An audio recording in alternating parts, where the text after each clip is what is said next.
I realized, kind of thinking of the boxing schedule, you have one of the busiest gyms right now with so many big fights coming. Obviously, Mikey's coming up around the corner in March. Just kind of, tell us how he's looking, kind of things like that, and just kind of the prospect of he'd be another division world champion, like if he were to win that fight. Look, Mikey's also training hard. The fight got postponed 4 weeks, but we slowed down a little. But now we're back in full force. Mike's training hard. He's ready. We have great sparring partners. Igis Kovalevskis is giving us the best sparring that we could have had. He's a hell of a fighter, solid welterweight, and giving Mikey all he could handle. So we're going to be ready for the fight because we know the fight's not easy. We know Lipinets is very, very strong. A lot of power, so Mikey has to fight very smart and be the Mikey that he always is. Basic jab, 1-2s.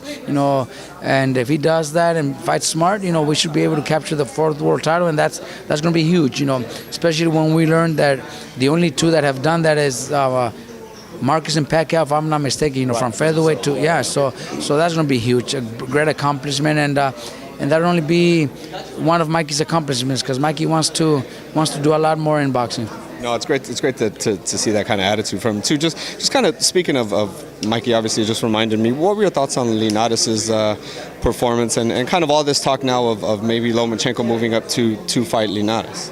I think Linares looked great, man. Linares is pound for pound one of the most skilled fighters in boxing right now. He's fast, he's accurate, he's got really good combinations.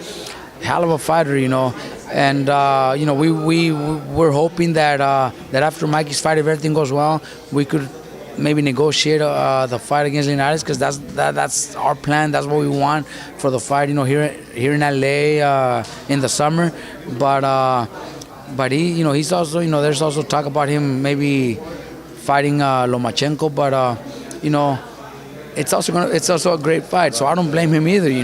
He's got 2 choices, and he could pick from either one of them, whatever best benefits him. He might pick Lomachenko because maybe he might think Lomachenko's the smaller guy moving up in weight, so he might have a better chance against Lomachenko. I don't know, but business-wise, both fights are going to be huge for him. So I don't blame him. That he's got a team.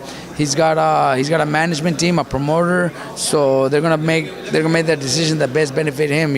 So if he does go against Lomachenko, then we're gonna have to look for other options. And there's a lot out there too. 135, 140. So we'll make that decision after Mikey's fight. When you think about that Lomachenko Linares fight, how does that play out? Do you think? Look, a lot of people might not give Linares a lot of chance. I think Linares has a good chance of beating Lomachenko.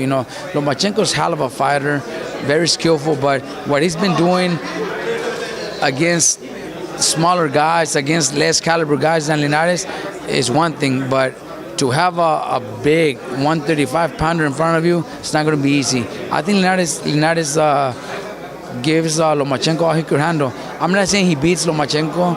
I think Lomachenko's still good enough to beat Linares, but it won't be easy.